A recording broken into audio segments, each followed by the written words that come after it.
Hello everybody, this is Purge, and I'm bringing you guys my first cast of GosuLeague Season 4. This is for, of course, the GosuLeague. We're watching KP, actually, versus Meet Your Makers. Meet Your Makers recently formed off of KP, I believe is how to pronounce it. I asked the players before the game started, and I think that's what it is. So, I'm going to see a Darkseer band starting things off for KP here.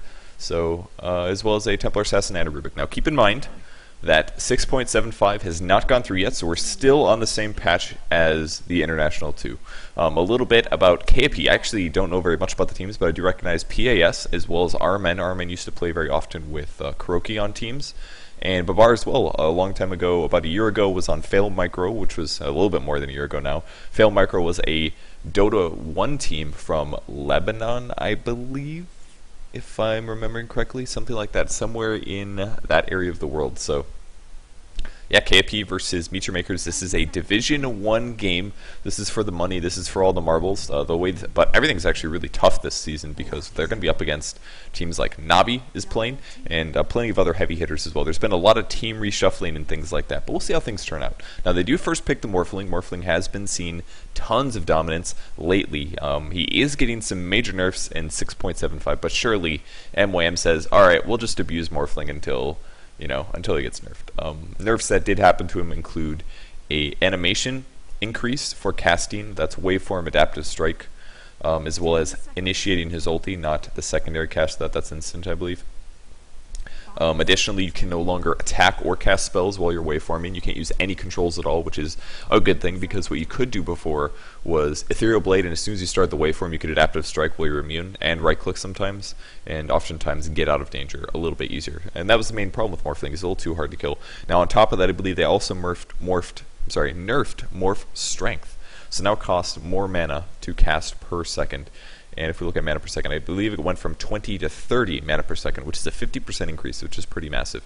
But I think this is pretty necessary because mana drain against Morphling before was possible, but in the late stages of the game, he has like 1,200 mana or something insane like that. You're never going to run out of mana unless you get hit by like a Mantid Anti-Mage or something like that, which is generally very, very unlikely to happen. So, picks after the Morphling, we see an Invoker out of KP, as well as a Leshrac. Leshrac, obviously one of the most powerful support heroes at the moment, mostly because of Diabolic Edict, just because it has such insane solo killing power, as well as ability to kill towers. It's just absolutely ridiculous.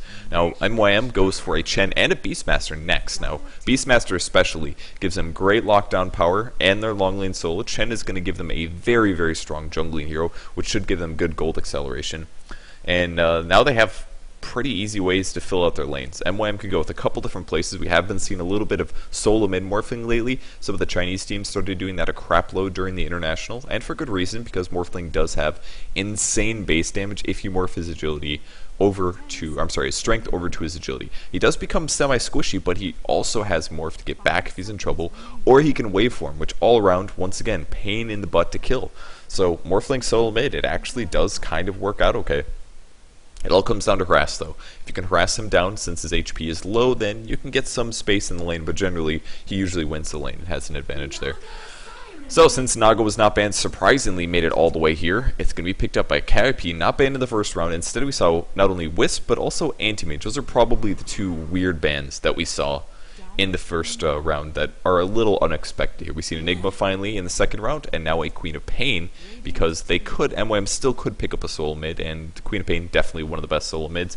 Invoker might have some slight trouble against this, if it was a Queen of Pain, and I'm guessing at this point that he will go Exhort, but I don't know that for fact right now. The main issues being, first of all, I don't expect either team to do an aggressive tri-lane. It's usually a little dangerous to do that, especially against a Chen. Unless they have a tri-lane that involves just 3 non-jungle heroes, it's definitely a possibility, but it can get a little iffy when a Chen comes into the mix, because all of a sudden you have a hero plus a Centaur or a Satyr or some other nasty creep to come and be really annoying and do a lot of damage early on. So if he does go Exhort, they'll have really easy kill possibilities on the Beastmaster, because all you need is a Naga net followed up by Leshrac stun, and you basically have 4 seconds of somebody not moving, and that's an easy Sunstrike, even for low-level players. So try that out in your pub game sometime. Anyways, It's not going to take that much for Invoker in this game to be able to land Sunstrike, so it's not going to be much more than a level 1 or level 2 net. It's going to be easy. So I think Beastmaster is going to have a rough time on the top lane, especially because of Leshrac as well. He can't even trade hits with the guy because he can just pop Diabolic Edict, and the damage output is insane on Beastmaster. So it's going to be really tough, I think, for at least the Beastmaster on the long lane. On the bright side, they also have pretty good pushing power with the Chen. I'll actually grab a Windrunner instead, so I guess they're going to be doing a solo mid. I'm guessing Beastmaster. I haven't seen this in quite a while, actually. It's not very common that we see solo Beastmasters. At least it's been a while since I saw one. The long lane was a little bit more prevalent. We even saw some weird roaming complexity Beastmasters occasionally. And the last ban is going to be a Storm Spirit. So Storm Spirit and Nature's Prophet, of course. Nature's Prophet, surprisingly, didn't make it in the first round of picking. But I think that's partially because we saw the Anti-Mage and the Wisp ban. So all these really, really good heroes, such as Invoker, Leshrac, Naga, Morphling, were all in the pool. As well as Chen, also another great hero. So very interesting to see a Windrunner and a Beastmaster draft, but I guess that does mean we will see probably a Windrunner long lane. Well, if they put Windrunner long lane, Beastmaster would be mid, and Beastmaster is going to get defeated by Invoker. Beastmaster could outpush him and take some rune control, assuming the Radiant team isn't rune controlling themselves, but it may mean that Windrunner is going to be mid, because Windrunner is going to have a better shot against Invoker, 100%, and very little chance of dying, actually. If he gets cold snapped, you pop Windrun immediately, and you go a little aggressive, and then you back off. Because Invoker's only method of damage is auto-attacking. He can't trigger the cold snap other ways, unless he uses something like a Tornado. So we may just see Windrunner solo mid. Maybe that is the solution. I know TA absolutely destroys Invoker, and Windrunner is also another possibility. Rubik probably not very bad either, because he's generally a very strong solo mid. Now, Bounty Hunter is drafted next by Kaiapi. This is most likely going to be their long lane solo, and a hero that has really been a flavor of the month recently. The reason that he's getting so popular, and he was like this substantially for the last month or two, is because track gold is so useful in accelerating your team's gold advantage. Or if you just break even on team fights, you end up getting a gold advantage, just because every kill you get gives you an extra 200 to 400 gold, depending on what level his track is. Not to mention the movement speed bonus is really, really good. And against chasing heroes, track just becomes ridiculous. And I mean if they have chasing heroes, all of a sudden, if you just track those guys, any person that they're chasing gets 20% movement speed, which is approximately 60 movement speed, which is a free boost. It's very, very big advantage. The Midas armor is okay. It's reasonably okay, but it will stack with Naga Siren. And all around, I think the Bounty Hunter pick is going to be really cool. So with the Naga Siren, I think that's going to pay off. The illusions are going to run faster. The hero's going to run faster. A little better initiation properties. They don't actually have any Wombo combos, though, which is the one thing that we could point out. They don't actually have like a Darkseer with an Enigma. They're really kind of going to be using, they could use Naga's ulti with an EMP, something like that, or Sanking. That'll work out. So I guess it's going to be Naga Siren, Sanking. That's the combo they're looking for with an Invoker, with the Naga Siren. But can they beat a Morphling? I don't know. Net's not very good against Morphling because he can morph and away from it. But we'll see how that turns out for them. So we will see. Should be a good game. I'm really excited to cast some Dota. It's been a long time since I got to cast regularly, but we are just about to get started with all of that, and we are into the GosuLeague. So thanks everybody for tuning in here. We'll see if there's a pause, but quickly I'm going to reduce my scroll speed and add one little overlay to the screen. That way you guys know exactly what we're working with here. And it is going to be this little guy.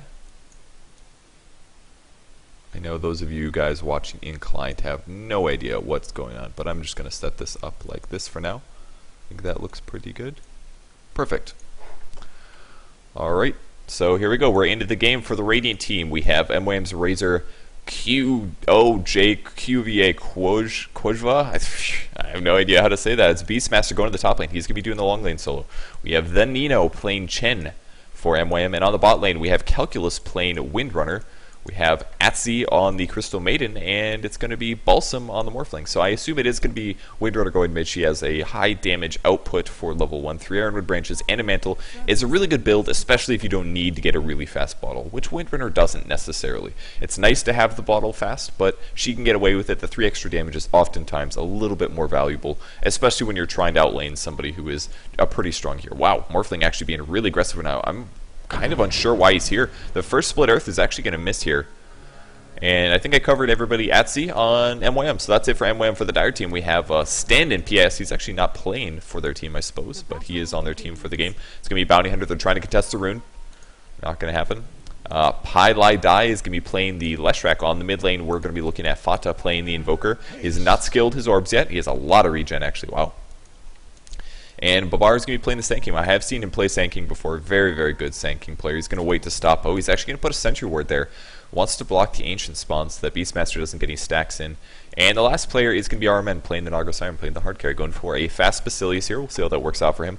He's actually going to try to let the range creep die first, and it is actually going to die pretty fast. This means the wave is going to push towards the Naga Siren, guaranteed. It's just a nice little smart thing to do. So now Beastmaster is pretty screwed over. He can't safely go to the top lane, and hopefully for him he can actually stack camp somewhere. We're going to see a little bit of harass going on top of the Bounty Hunter in the bot lane, but let's go over to, where's our last hits and denies? Oh, there it is. Alright, last hits and denies. We will leave that up for just a little bit here. Morph at level 1 for Morphling. Oh, look at this, 64 base damage now. All because of Morph picking up a ton of denies. Their Bounty Hunter is going to go hide in the side jungle. The bright side is that they've already used one Sentry Ward that's been placed in this area, and I don't think it's going to catch the Bounty Hunter, so he's going to be pretty safe over here. Mostly just a sap experience, which is what he's looking for.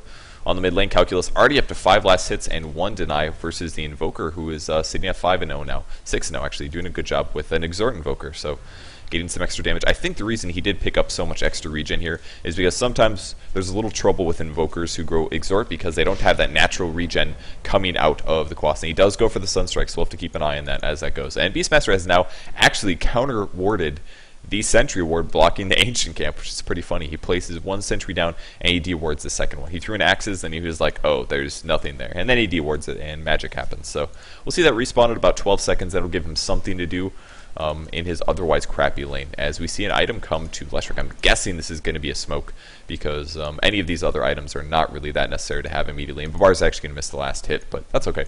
Now I think they may be going for a kill on Windrunner if they can do a Burrow Strike Leshrac stun combo, but maybe they're just kind of going to wait for a bit as they do a small camp pull. Is another cool little thing you can do to really increase the farm rate of your support heroes, is just continue to get those jungle creeps going on. Wow, and there's actually already a stack going on. I guess Babar is going to take this later. This is going to be for Naga Siren to really accelerate her growth later. Now they do have some vision on where PAS probably is. We'll see if he harasses. Yeah, he is going to harass the Crystal Maiden. Getting a Janata and a Shadow Walk, doing some decent damage. She's going to put the Nova down. She really wants to grab the kill though. Here comes the Frostbite, the Sentry Ward any second. It's not going to matter though. Not only do they score first blood, but she didn't even have to use a Sentry Ward. That was a huge play by Atsi. It looked very peculiar about his movements, but he knew exactly what was going on. He said, we're getting this kill. Come Morphling, and here comes the waveform, and bam, he didn't even have to place a Sentry. And a huge kill by Crystal Maiden. I also love that he picked up Frostbite to level 2 over a second Crystal Nova, because keeping the Bounty Hunter within the Sentry Ward range is definitely going to be more important in this lane. So great plays from the Crystal Maiden so far, setting up that kill. That's absolutely important. You have to shut down those long lanes, because Beastmaster sure as hell is. 0 EXP, he's completely out of mana. He does have 2 Sentry Wards, and the Ancients are respawning, which he's now stacking. So at least he's got something going. Now in terms of last hits, we're going to see some. There it is, Cold Snap, an immediate wave, or Windrunner, excuse me, from Windrunner. She's level 4, and she has a regen rune. Another power shot to grab some last hits. That's usually how you play Windrunner, using canceling power shots a little rapidly to grab last hits. Now Leshrac and Sand King are coming for a gank though. Burst Strike's only level 2, so the range is not super huge. 450, they're going to swing on behind the Beastmaster, who's finally sapping EXP, but he's just backing up in time. And then they're going to have to wait till he goes back up and decides to be aggressive again, because right now he's in a pretty safe spot. He would probably see them about here and may be able to survive. And instead, they're going to swing toward this mid lane, and they only have about 15 seconds left to try to snag a kill here. So is Calculus going to survive? There's the power shot. He's pretty low in HP. He's waiting to use the regen. He just pops the regen, and now he's going to be full healed, and that's going to be it for this gank. Smoke gank is not going to work, and it's about to run out about now. Here's the Radiant Vision, and they did actually spot them. Sentry Ward can give you vision of smoked heroes, and he did end up seeing them. As he's going bot to grab the rune, it's actually going to be PAS there, and he snags it. Very annoying for Calculus. But on the bright side, he did not waste his bottle charge. He was full mana anyway, so there's no reason to do that. So only loses a little bit of experience as the top lane is now being pushed in by Naga Siren, Sand King, and Leshrac. They're looking for a net. They are going to throw the net. It's going to land on him. They might follow this up. Yeah, here comes the Burrow Strike. Here comes the Split Earth as well. We don't even see a Sunstrike. I don't even think they need to, though. And there it is. Naga Siren picks up the last hit with the Riptide. So able to get it even without a Sunstrike. They really didn't need to. And he was on Cold Snap anyway, so he did not want to end up messing up his last hits there. So Calculus still doing his best to contest here. 17-2, but he's versus a 20-9 Invoker. So Invoker has a slight advantage in this lane. Beastmaster will axe the lane just a slight amount to grab some EXP now level 2. And if we look at the hero levels, if I can find this in my new buttons, I will just do it up here. Sorry about this. Hero levels, if we compare the long lane solos to one another, they're both level 2. So both lanes spreading out pretty evenly. Whereas for the Dire team, since they do have a dedicated jungling hero like Chen, they are able to get a little bit more experience in the lane. 5 levels going to the Chen, and 4 to the Crystal Maiden compared to the 3 and 3 of the SK and the Leshrac. But that's because they didn't get a successful smoke gank off. They were only able to pick up the Beastmaster. So EXP slightly in the favor of the Radiant team, but that's to be expected by jungle here. There's going to be a small dive, Burrow Strike. Here comes another follow-up stun on top of the Beastmaster. I don't even think Crystal Maiden's going to be able to stop this here. She frostbites on the Crystal Maiden, but she's got to be careful. There's the net. Here comes the Sunstrike. Oh, miscommunication there, but it doesn't even matter. The net on the Crystal Maiden is still going to pick her off. And a little too aggressive from her, but we're going to see Calculus actually find the Sand King. He's going to have a Burrow Strike as well as the Sandstorm. He's actually out of mana now. Calculus has got to run. He's got to be careful. He only has enough for 1 power shot. And a salve is popped by Calculus. It's going to get disrupted by 1 right click from Leshrac. And on the bright side, this is actually going to save the tower. Something that otherwise may have taken a lot of damage from Leshrac's Diabolic Edict. So, slight deaths going to the Radiant team, though, that maybe didn't need to happen. It's going to be an Urn on Chen. Very interesting. Not an item we ever see picked up on this hero. Morphling diving really heavily. Going for some kills bottom. He's got 39 last hits, 1 assist, treads, and a Ring of Basilius. And, of course, 95 base damage at the moment. So, plenty of hits coming through here. Crystal Maiden is Frost Novian on the Invoker. Does she want to Frostbite this? She is thinking about it. There's the Frostbite, a couple right clicks, Sunstrike. It's going to land on the Crystal Maiden. Can you trade? It's not going to happen, but she will die to range creeps. Still a big loss to the Invoker. He did trade for the gold, but the main issue, he did not get experience for that. He's a level 7 hero. Crystal Maiden's going to get a lot of EXP from that. Puts herself all the way up to almost level 6. And Windrunner as well gets some EXP. Oh my god, is Crystal Maiden? Oh, I thought Crystal Maiden was a higher level than Windrunner for a second there. That would have been crazy. So Sand King now going to sap some EXP mid. Very smart thing for support heroes to do when your mid is dead. This EXP needs to be gotten by somebody, and it's now going to be the support hero. So this is going to get Bavar slightly faster at level 6. He doesn't want to show himself, because if a gank comes, and more importantly, he wants Calculus to play possibly dangerously. And here's Invoker TPing in. Calculus going to eat 1 tango here to open some item space, and there's the bottle coming back. So we're going to see Invoker... Oh, wow, okay, he went hand to Midas. Alright, so there's been some discussion on Hand of Midas Invoker recently with some of my friends, and some people have been arguing that Hand of Midas is not very good on Invoker for a couple reasons. Burrow Strike coming through. Here's the Sunstrike as well. Is it going to land? Calculus takes damage, but very few levels in Exhort, actually. Only 3 levels at the moment. So not the strongest Sunstrike coming out of here. Now, the nice thing about Hand of Midas, it does increase Invoker's EXP gain, which you did see in the jungle there. You get, I believe, 2.5 times the experience by using the Hand of Midas on a creep, which means sometimes you really just want to go in the jungle and use it on a large Satyr creep, because the EXP it gives you is huge. And by having EXP, it increases the orbs you have, and overall how powerful your spells are. That's awesome. The downside is that that's a 1900 gold item, and he could have almost a 4 staff out of it. Or he could have phase boots, or power treads, plus a little bit extra gold. So while it does increase his gold gain, it's going to make him a little squishier, and possibly die to things that shouldn't have killed him in the first place in the early game.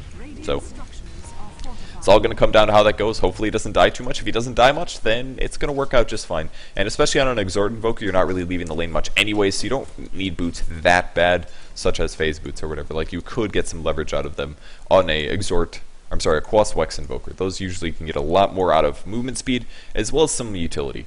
So that'll turn out okay. Assuming he doesn't die, of course. So Chen continues the gank. Once again, very weird Urn pickup. He is going to be there for ganks, but very unusual to see this picked up. Now, I do think it's very wise to have at least 1 on every team. We're actually going to see some fighting going on with Bavar here. He has Burrow Striked, 6-second cooldown, but Windrunner shows up. There's the Sandstorm immediately. He's going to need a full power shot, actually, down to 200 HP. Shackle shot. It's not going to latch on none of those trees. That would have been a guaranteed kill, and he's going to have a power shot in 2 seconds. If he can dodge this, he's going to survive. There's a power shot. Snags the kill. Nice play by Calculus there. And Sand King does get picked off. As now the Edict is being done top, Calculus is going to try to slow this down. Here comes the net. Will we see a Sunstrike? Oh, Bounty Hunter shows up. Only level 5, though, but he does do some good right clicks on the Windrunner. She's going to survive running away with phase boots as well. Pretty good chance that she can get out of there. Bounty Hunter does wish that he has track, of course. Minus armor would have been helpful. Not to mention any kill he gets. So very important that Bounty Hunter hits 6. And honestly, it's a huge deal that Windrunner didn't die there, because that would have been a guaranteed kill. Or at least, would have put Bounty Hunter up to level 6, which would have been huge, because then you can use that to gank and score some gold, despite not having anything here. So let's look at some gold per minute things to see how things are turning out. The Radiant team is at a 2k gold advantage. This is mostly as a result of the Chen jungle, the fact that they do already have a tower, and Morphling has also been pretty hard free farm this game as well. So now he's sitting top, switching to the top lane. He's only level 8 if we look at EXP as well. Also in the favor of the Radiant team. Jungle Heroes, man. They are good. Gives you a big advantage, and especially when these ancient creeps actually get cleared out, we're going to see a giant golden EXP advantage coming to the Radiant team. Beastmaster does have his Soul Ring, which means that every 20 seconds or 25 seconds, you can throw out the axes.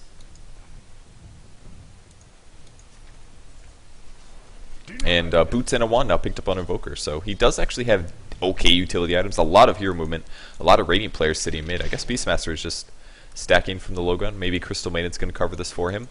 He's trying to sap a level 6 that he can pick up Aurora and maybe score a kill, but at the moment he doesn't really have a way to get the XP.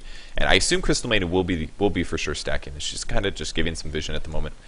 And I guess not. I thought somebody would be stacking this, but apparently not. Beastmaster opted to go take a small camp while Chen covered it with a creep so that he could get level 6. So now he's got level 6. He did miss one stack. Crystal Maiden shifting to top. I kind of wish Atsi would have been able to stack that again while Beastmaster was away. But now they should be able to get a kill. And whoa, smoke was used, but okay, it did work on Beastmaster. That was unusual. It looked like he was not smoked. Maybe I'm crazy. He does have boots now. That's very important as well. The primary initiation is huge. Depending on the reaction time, he might not be able to get the roar off in time. They're going on Invoker, but Leshrek's actually going to be here, and I assume that's the man they're going to grab. Oh no, instead, they're looking to roar, but it's going to be a cold snap. Huge reaction time by Fata, and Quova, oh my god, he gets killed before he even gets the roar off. Chen might have, no, not even going to grab that kill either. There's a track as well, and a burrow strike on Chen, and this is going to be a lot of gold going to the Dire team. Huge pickup by Kayupi there. And that's perfect positioning by the Leshrek. The fact that he was there messed everything up, plus huge reaction time from Invoker. He was able to cold snap, cast the meteor, and immediately blast afterwards, spending almost all of his mana pool, but totally paying off there. Because he was able to stop the roar from happening and throw the big damage down on the Beastmaster when he could have been stacking or killing creeps. Now, I think it was very crucial that MYM tried to score that kill with the roar, but they were unable to score it, and things just did not work out quite well. So nice defense there, great positioning. +1 track kill going to Bounty Hunter. So that gives him an extra 150 gold, which is going to buy him a Magic Wand recipe. I'm sure he's pretty excited about that. Morphling backing up to the creep wave once again. He's going to spend some time over there. We can take a look at some other things quick. What do we want to see? Yeah, all my hotkeys are really weird now. Can you see them? Last hit deny. What is this? KP enter? Oh yeah. It's numpad enter. Definitely a weird place to put my hotkeys, but that's okay. Kill, death, assist, if you guys are curious. 2 kills actually on Windrunner now. He's done a nice job. Calculus looking for maybe a Shackle, but oh my god, is he going to Dagon? I don't think he's going to Dagon. He's probably just getting a Force Staff. Most likely going to just be a Force Staff. I wish it was a Dagon. He's got a Null Talisman, so it looks so like Dagon, but it's probably not. He most likely just picked up the Null Talisman for the extra 9 damage, and not to mention the extra 6 intelligence, which is, what? 78 int, which is a little bit of a cast, so I think it's definitely nice to have a little bit of a Null Talisman on Windrunner. A little HP, slightly more damage, things like that.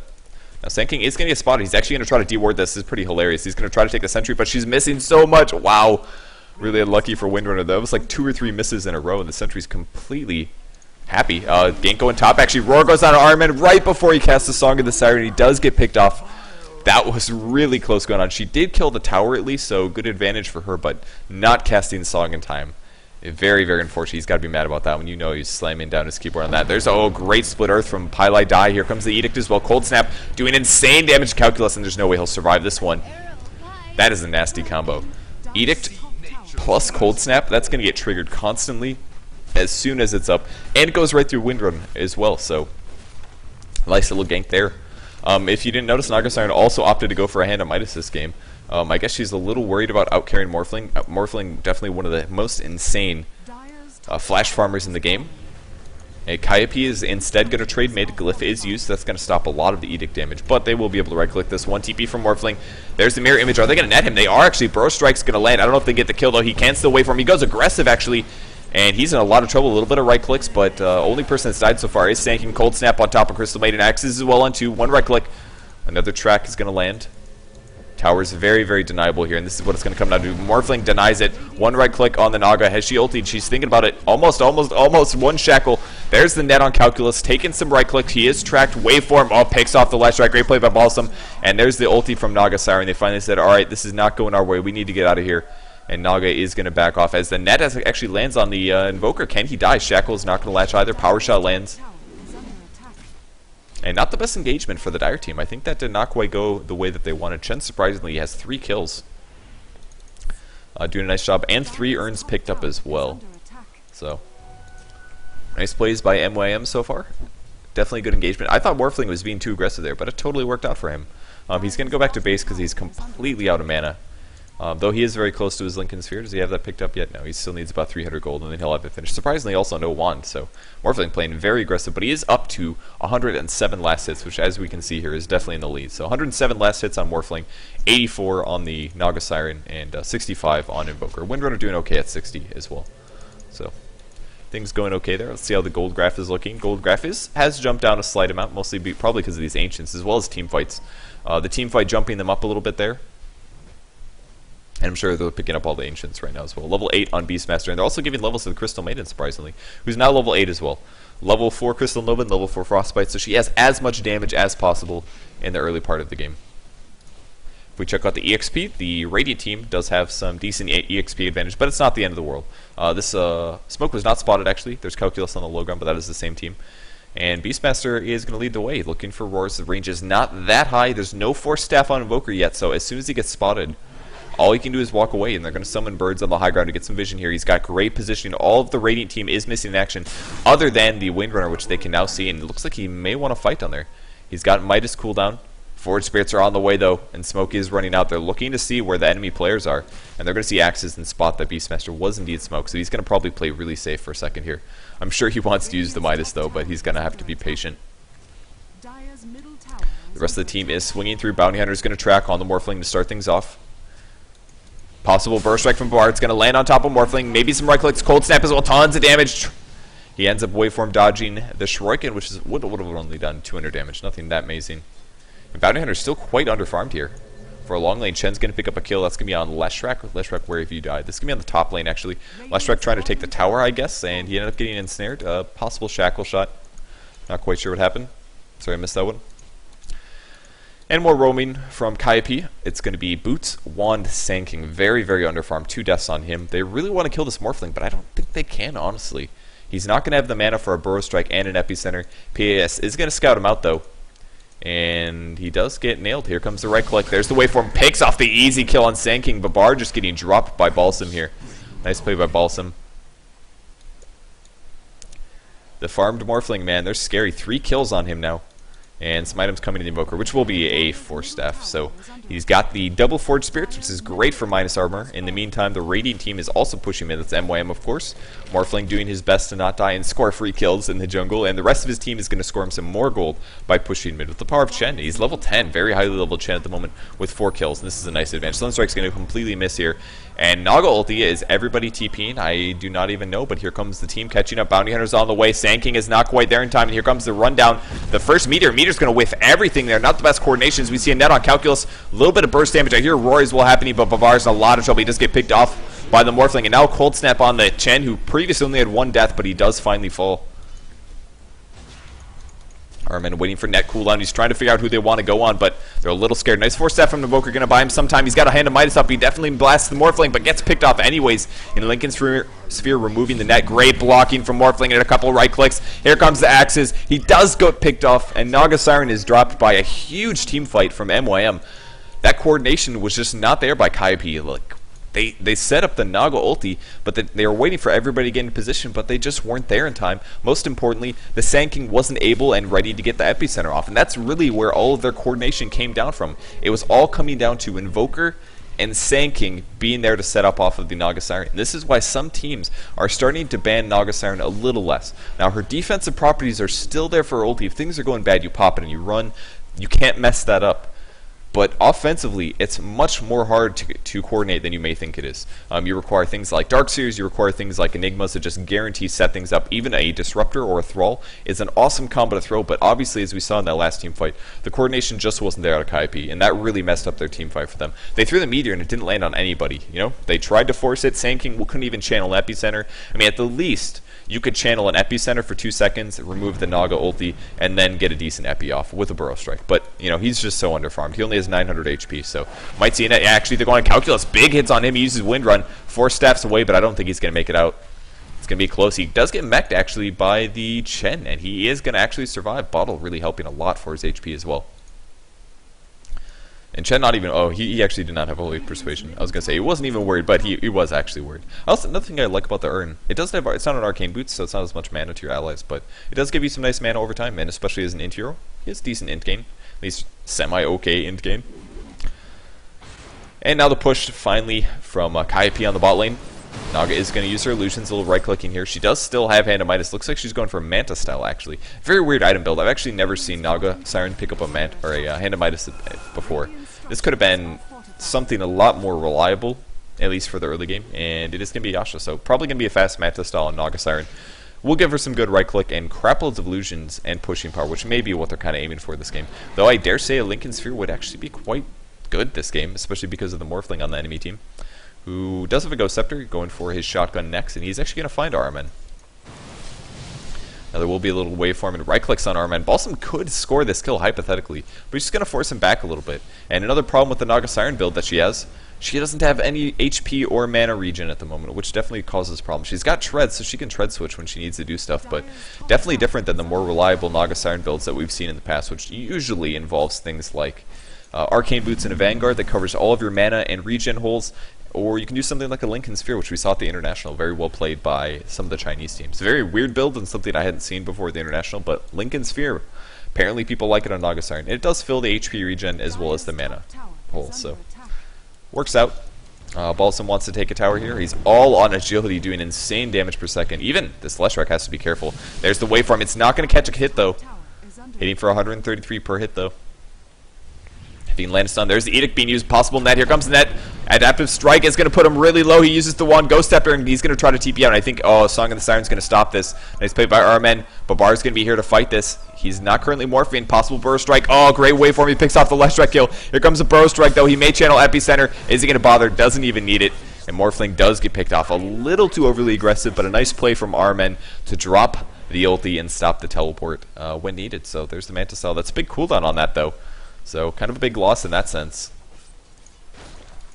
And Babar is now up to 1200 gold. He's going to go straight for Blink Dagger most likely. At this point, it's not worth buying out the Arcane Boots because what you really need is a guaranteed Epicenter in the team fights. So we'll see if he can pull that out somehow. Gold per minute is pretty insane actually for Morphling at 477. 476. It's going to be dropping slowly. Last hit on the tower goes to nobody. Radiant team picks it up. Bounty Hunter grabs a Vanguard. Very late Vanguard and very unusual Vanguard. We usually don't see the Shackle on Invoker, though. There's a Burrow Strike on the Windrunner. Net as well. She's in so much trouble. Wow. Meteor Blast. Easy kill there with the net especially. And Windrunner a little too greedy on the mid lane. And 2 kills kind of thrown away by MYM. This is too far forward by the Radiant team.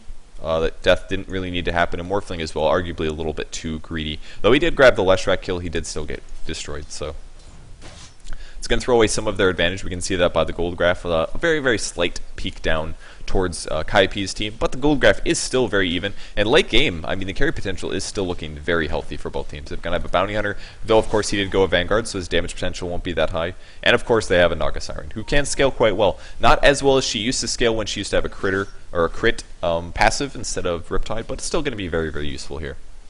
So EXP advantage is going back towards the Dire team a little bit. And we will see Crystal Maiden sent back to base, going straight for an Ogre Club, actually. Kind of a surprising pickup. Didn't opt for boots, doesn't have bracers, just wanted a Ogre Club. I'm guessing this is either going to be a Halberd or a BKB. Probably going to be a BKB because it would be extremely useful against Sand King as well as Leshrac. Because if Sand King does end up getting his Blink Dagger, which he's very close to, by the way, and the Epicenter comes in, there's not much you can do about it. The best thing you can do is become magic immune, then the Epicenter doesn't do damage, it just slows you, and Burrow Strike can't hit you either. So I'd be really surprised to see a BKB picked up on Crystal Maiden, but he's been playing excellent this game, so I wouldn't be surprised if he can get there by the end of it, but we'll see. And the only reason he can get there is because he's spent very little on other items, just wand, wards, and working towards the BKB slowly. So now Balsam still does not have his Ethereal Blade. We'll see some re-summons. Lincoln Sphere is going to get removed for 20 seconds. Manta Cell is up on Naga Siren. By the way, another reason they possibly picked up a lot of Hand of Midas is to counter the Chen, of course. As the Chen creeps are coming in. There's the pipe, actually. One Vitality booster on Beastmaster. Just going to right-click this, and I guess the Dire team does not want to fight this. They're really spread out. Naga Siren's going to ulti this, actually. Tower does get killed.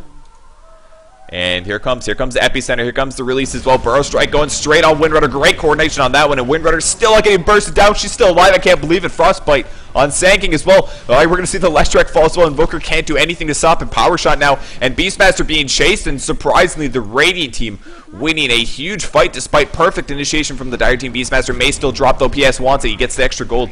Immediately invisible. Another Power Strike.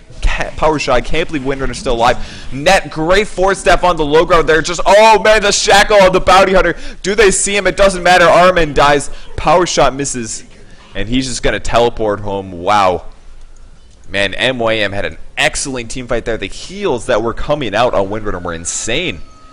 Perfect initiation from KP. That's what they needed to do last time they had a team fight, but it was not enough. And he was actually very, very close to the Blink Dagger, but they were forced to fight. And the Noggle ulti was used right after the tower was killed, so they weren't even able to deny that. So, wow, big deal there. Invoker getting very close to Aghanim separately, so he is going to be able to cast more maxed out Exhort. He's got 4 Quas, and most likely will be putting a lot of points into Wex next, since all of the really, really important damage dealing abilities, such as mainly Chaos Meteor, they can really increase your damage by picking up some Wex levels. And you can throw Tornadoes, EMPs, and even Deafening Blast to disarm is very useful to prevent them from attacking for a couple seconds. So, would love to see him put Wex points in. I love Beastmaster's item build as well. We can look at items overall if we check out over here, see if I'm missing anything. Chen is going Aghanim Scepter. He is about 1,000 gold away from that, which is a pretty cool item build. Lots of heals coming out of him from that. I think the main issue is that the Dire team really doesn't have that much DPS right now. That's why they didn't win that team fight, despite them having pretty good initiations. The main issue is Nagasarin only has a Manta Style. She's very limited to auto attack damage from illusions. She has Manta Style, which is going to give her some extra damage from illusions, but I mean, it's not a Radiance, it's not a Diffusal Blade. It's only increasing your illusion damage by whatever 33% of 26 is. It's not very much damage. It's somewhere around 8, 10, something like that, I believe. Very, very weak per illusion basis. The minus armor is, of course, going to help out. But if she had a Radiance or a Diffusal Blade at 26 minutes, we would be seeing a lot more damage out of Nagasiren in the team fight. So it's more utility this way, but I don't know. Is it really going to be worth it? Crystal Maiden is going to get scouted by Bounty Hunter. He's going BKB next, so still no plus damage from any of his items. A little surprised he actually didn't get Drum this game. Drum, very common to see out of a Bounty Hunter, especially because he has a Bottle and a Vanguard. This is kind of overlaying the amount of HP regen he has. I mean, naturally, usually you don't want to spend too much on HP regen unless you're a super tanky hero like a Darkseer or a Crobbolite or Crobbolist or something like that, or Necrolite. Both those heroes together, they're the same person, right? But Bounty Hunter spent 2,000 gold on Vanguard, and he spent 600 gold on Bottle. He's already got plenty of HP regen. Why not turn this Vanguard into something like a Drum of Endurance? It's not as much HP out of the Drum of Endurance. Drum of Endurance only gives you about 175 or so HP, but it also gives you 18 damage, which you can crit from. So 18 damage crit by 225%, that would really increase his damage output. He wouldn't be as tanky, he wouldn't have as much regeneration or long-standing team fights, but I dare say a Drum of Endurance would have been better in this Vanguard spot since he already had a Bottle. So they may hurt him. I mean, they are lacking damage this game, so I would argue that would have been the better deal. He didn't have the best early game, so it's understandable, but either way. There's kill deaths and assists if you guys are curious. Morphling's at 7 kills now, and he does have Ethereal Blade. 209 last hits at 28 minutes, great last hitting, and now 2,000 gold on top of that. Still doesn't have a magic wand or a bottle. Really went bare bones on his item build here, but he's doing great. 226 damage, he's definitely ready to drop some heroes, so he's looking for a real Naga Siren. The Dire team's actually Roshani at the moment, and they're going to use Forge Spirits to tank this. Riptide does not work on Roshan for some reason. As you've seen Alacrity, they're going to kill the bird, and can they get there in time? It's going to be really close here. Atsy going to throw it on the Nova. They have vision. They're going to steal Dire with Naga Siren. She grabs it and pops the ulti as well. You can actually, I believe, pop your ulti, and it won't affect Roshan anyways. But PS on the lookout. There's the Burrow Strike. They have Epicenter. They do. Huge team fight. Crystal Maiden absolutely shreds. Can Beastmaster? He actually doesn't have mana. Gem of True Sight's on the ground. Can they snag it at least? It might get killed. We'll see. It's still sitting there. Windrunner trying to run away. Once again, force staffing well to the low ground. Oh, the Invoker's going to get nailed on, but does he grab that? He does grab the gem. Leshrac is killed. Another power shot landing on a lot of the Dire team. Great team fight from the Dire team, picking off Beastmaster and the Crystal Maiden. Morphling was able to snag the gem, though, and now he's looking to juke. He's got a Ethereal Blade in 3 seconds, but he doesn't really have the mana for it. He might try. He's looking for it. He wants to kill. Bounty Hunter tracks and goes and viz. There's the waveform. Oh, he actually has the vision, of course, because he has the Gem of True Sight, but Bounty Hunter survives. Takes a Shuriken toss, and pretty much out of mana on the Morphling. His Calculus Force staffs him away to help him survive. So We will see Morphling stroll all the way back to base. Most likely picking up a Manta Style next, I'm guessing. Manta Style, Butterfly. He could also go Scotty. Scotty would be very good for chasing purposes. I'm actually very curious to see if he just sits on the gem the whole time. He will pick up a Yasha, so a little bit more movement speed and damage output for his primary hero. And in a second here, he's going to shift back to this illusion, so he can have a great party in the bot lane without having to buy any TP scrolls. It's a nice way to save money. He actually eats a Sunstrike here. And a Gem of True Sight pickup on the Beastmaster. So back to farming, 244 last hits, up to 8 kills now. He's doing excellent, 536 gold per minute, huge GPM coming out of the Morphling. He's doing great. Net worth is very high as well. 15,000 gold on Morphling. Next closest is 1,200 on Naga. Despite her being arguably more of a flash farmer hero and also having a hand of Midas, she's actually a little bit behind, but 3 deaths does really kill you in that sense, no pun intended. And now Diffusal Blade picked up. So this is really where the damage is going to get pretty insane for Naga Siren. Whereas the Manta Cell before only gave her about 8 damage per illusion, the Diffusal Blade gives a ton of damage. The agility base alone is only 5 or so, but it does give them feedback damage now. So every single illusion she has now drains mana for 20 per hit. This counts as physical damage, so essentially the Diffusal Blade is giving all of her illusions about 25 to 27 damage per hit, something like that. My math may be wrong, but just kind of guesstimating here. This is really going to increase Naga Siren's damage by a crap load, and most importantly, very, very good against Morphling. Like I talked about during the pick stage, very hard to drain his mana unless you have a hero like Anti-Mage with a Manta Style. Well, guess who's essentially an Anti-Mage with a Manta Style? That's Naga Siren. She's got Mirror Image, that's going to make 3 images of her, plus a Manta Style, that's an extra 2, that's an up to 5 illusions, draining 20 mana per hit. 1 hit's 100 mana, and all it's going to take is 3 or 4 sets of that. Wow, look at the Shackle. I missed it. Where is it? No. Well, it's going to hit Lashback. Bam! Stun landed. So it's gonna be great. I like that pickup. I think this is exactly what Naga needed with some major DPS here. She can even just right-click these on Morphling if she wanted to, but look at this damage output. They are not bad illusions by any means here, and that was about 300 damage with illusions that she just did. Pretty insane. Plus she has the Aegis at the moment, so dying is not going to be the worst thing in the world for Naga Siren from here on out. And her gold increase, I mean her gold GPM is going to continue going up. Her GPM will continue to go up, so net worth. Where did I put it? Current gold. XP per minute. I don't think I have GPM or net worth set. Page down. Okay. Oh, that's why I turned it off last time. That's why I was confused. There goes the mana drain. Look at this. Mana. It's going away. And he can't kill these. He has to run away. It's got to be really frustrating. Oh, the whole team's coming actually. We're going to see Song of Siren. Great setup by Arban. Waiting for everybody else to get in range. Can he replicate in time? It's going to be really close. I think he's going to get out of here. It depends on the burst strike. Yes, he gets out. Oh my gosh, Morphling. You know, he was spamming that R button. Ganked. Yeah. That was the Dire team initiating that conversation, by the way. So that was not shit talk. That was just kind of like, wow, that sucks. That's the power of Morphling. If he has this replicant set up, it's really hard to kill him. There was a possibility that they could have timed it perfectly, but not easy to do. The Aghanim's is up on Invoker, so he's going to be able to cast a spell every 2 seconds. It's insanely faster, and he's getting set up now. Forge Spirits first. So he goes for a second. There's the waveform going in. Wow, Leshrac just dropped. That was a Ethereal Blade and Adaptive Strike. Nothing else was needed. Right clicks on the tower. The ulti from Naga Siren has been wasted as well. Keep that in mind. There's the Burrow Strike. No ulti yet from Bavari. Goes invisible. Gets roared though. He's not going to get the epicenter. Great Force Staff to save him. But waveform comes through and he is dropped. Can he buy back? He cannot actually. He's dead for the moment. Crystal Maiden's going to even use her ulti. Great Deafening Blast. Going to send Morphling back to base. He uses ulti. He actually has not. Or has he? He has. He's coming back in. Waveforms through again. Picks up the Naga Siren for the first kill. So we see a track on the Windrunner. 1 EMP going to drain the rest of the mana from Crystal Maiden. Only about 100 actually. Shackle does get dodged by Naga Split. Diffusal Blade. Nope, there's a net. They do have a Diffusal Blade in a second here. They might try to pick off a Morphling. Once again goes back in. He's mostly out of mana though. They could right click him, but his DPS is insane on PAS here, and PAS goes down. And the Radiant team is just winning the team fight bit by bit. Almost out of mana completely. So they're limited on the amount of fighting that they can do.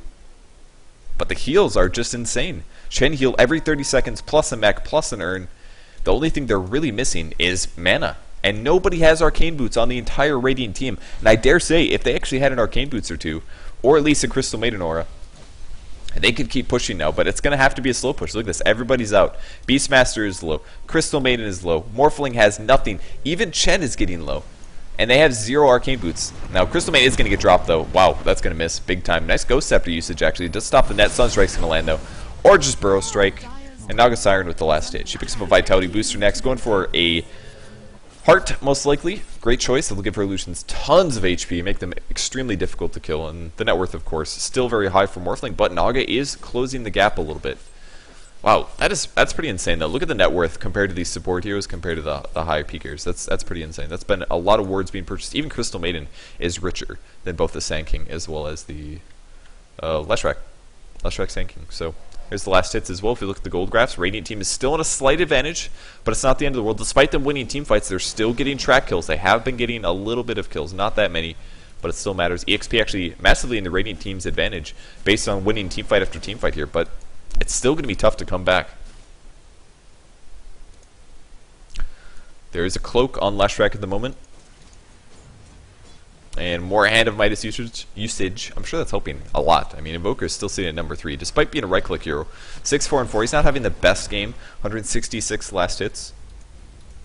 And Beastmaster doing what he loves, which is stacking Ancient Creeps, especially now that he has plenty of tank and regen. So he will continue to axe this, grab some farm. I like the Dire Ward here. This is very smart. It's going to give some nice vision of any of the Radiant players that are actually jungling or moving through the jungle, so it gives them gank opportunities. Morphling is looking for some solo kills here. He's all in on agility. He doesn't have that much HP yet, but I'm sure he'll go Scotty next, possibly, something like that. Naga's Illusion's actually going to find him, and he's going to try to wait for him. He will successfully wait for him. She's going to... Wow, look at this damage, though. I mean, even the right click from the illusions put him pretty low. That was about 300 HP from 3 illusions, drained a little bit of mana, but he's got 1,300 mana now. Does it really matter? It's not that big of a deal. It's so much mana. He's got more mana than he has HP. That's when you know something is crazy. This is an agility hero, guys. More mana than he has HP. Now, Calculus keeps up his farm. He does have a Sheep Stick. Great item pickup at the moment. Let's see if we're missing anything else. Crystal Maiden, just the Ghost Scepter. Apparently he's going to finish... I guess this is going to be a Halberd, I'm guessing. Ogre Club, he's got a Belt of Giant Strength now. He could be making shreds, but I am guessing it's going to be a Sange. Wow, that like took up the entire screen. Can you see anything, guys? This is great for observing, right? The nice thing about Heaven's Halberd is you can stop one target from attacking. It also gives you evasion, which is very useful as well. I do love that he picked up his ulti, by the way. I think a lot of Crystal Maidens make this mistake, where they should at least put 1 to 2 skill points into your ulti, because usually what happens is you cast Nova, you cast Frostbite, and then you run away. Well, I mean, what if you're in a bad situation? Sometimes it's really nice to pop the ulti, I think, just for a little bit of extra damage output, and maybe to kill some creeps. They're going to try to snag a kill on the Invoker. Here comes Frost Nova. Nice Force Staff, though, to get away from him. And he's actually just going to teleport. They're going to catch him, though. Adaptive, yeah, he's in trouble. Frostbite, goodbye. Good pick off by Balsam here, coming in just in time, getting the vision. And now that Invoker's dead, he does not have buyback. He's actually on cooldown. He used it last team fight. So that puts him pretty far behind. And now that means uncontested push for 60 seconds. So getting killed like that was a big mistake. There was a ward up, actually, by the Dire team. But by the time Invoker saw the heroes, I think they were, like, right here. And he saw them here, and then he force staffed up. And then Morphling caught him. Shackle Shot's going to land on some illusions. They're going to try to drain some mana. It doesn't do that much, though. They do break the Invis. Or the, They might just ulti this on Armor. He does have his Heart finish, though. It's going to buy them some time. It's only going to last for 7 seconds, though. Oh, man, Leshrac just gets picked off for nothing. Just doesn't have enough HP. There's one Denim Ball. Some little right-clicking Pipe is used. Just being patient. Wow, the tower just gets killed pretty much for nothing. That was Morphling dropping that one. Morphing back into agility again. There's the Song of the Siren. Oh, man, they matched it up with the Glyph. Big mistake there. They have to Glyph and then use the ulti. And in a second, they've got 10 seconds left. It's just going to have to fall. I don't think they can contest this. They don't want to fight it now, because if they engage, Invoker can... I mean, Invoker's not going to be there. They're going to lose the team fight if they fight 3v5, period. So as Invoker respawns, we'll see if that's going to be enough. I mean, they're down to racks now. The Radiant team is taking the advantage, and we're going to see that in the gold graph. It should bounce up quite a bit. The EXP does continue to go up, and kill after kill after kill, including towers and racks, going for the Radiant team. So, going to be a really rough game for them. Wow, 14-1 and 3 on Morphling. He's really been playing excellently. I don't know what that was about. No idea. You get Sunstriked or something? Do not know. No idea. I have no idea what that was about. So kills Death Swap. 14-1. I mean, that's the power of Morphling. This is why he gets banned so often and why people don't like playing against him. He's just very difficult to kill, as we saw in the bot lane. Even if you have a perfect setup with your whole team, he has an instant cast ulti if it's set up perfectly and he gets out. I mean, the duration is probably too high. People have been talking about this. It's 60-second duration out of 80. So hypothetically speaking, if you're ganked 60 seconds out of 80 and you happen to have your ulti up, you can't die. Unless you're perma-stunned or silenced. Those are the options, and that's what you have to work with. Silence or perma-stun. That's very difficult to do, especially because the cast time is instant. If you don't have the perfect setup, you have to basically blink in and stun. You can't necessarily do a Naga Siren ulti, because then he can just get out. So, very tough, and he is going butterfly. So now he's pretty much impossible to kill. In case that wasn't the case before, his attack speed is ridiculous, hitting for about 350 per hit. Ranged, of course. Sunstrike is going to split some damage over here, but the damage output is just ridiculous. Plus the evasion, 35% evasion out of right-click attacks. It's going to be huge against the Naga Siren. They might want to fight Windrunner, but she's going to back off. Chen might get caught instead. They're looking for an opening. Oh man, he comes in, picks off the Sand King very easily there. Manta styles to get out, and Naga's going to ulti this, I guess. Are they trying to save somebody? They are. It's going to be Crystal Maiden and Invoker, actually. Invoker was the one that got caught, and he's just going to TP out. Oh my god, is it in time? Oh, that was really close. He actually had a small window there where he could have gotten killed, but was not stunned. He basically used that ulti just to save the Invoker. If Invoker would have died, that would have been a good game right there. They absolutely needed to ulti that. Now, Leshrac is now smoked in the base. This is how much HP he has, and he's still dying to a little combo from Morphling. There's the wave from up. He's going on Invoker. Wow, he just died so fast. Drops Invoker. There's the buyback as well. Good stun from Leshrac. Gets him a second there as we're going to see Bounty Hunter jump on the Morphling. Isn't even worth, though he takes so little damage. And Naga Siren gets picked off. Another Deafening Blast and Balsam as he's getting right-clicked. Can't go into the wall, though, and Balsam taking the right-click. It's going to be some good damage output, but Pylite Eye has to run away. Gets killed, but that's just the Aegis pickup. Here comes the Burrow Strike. He's going to Burrow Strike in. Possible. Nope, not going to channel. Oh, the Shackle shot.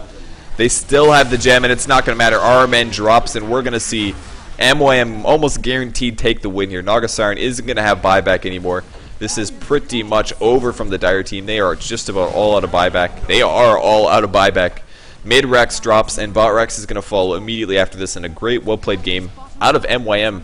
A 41-minute game at the moment.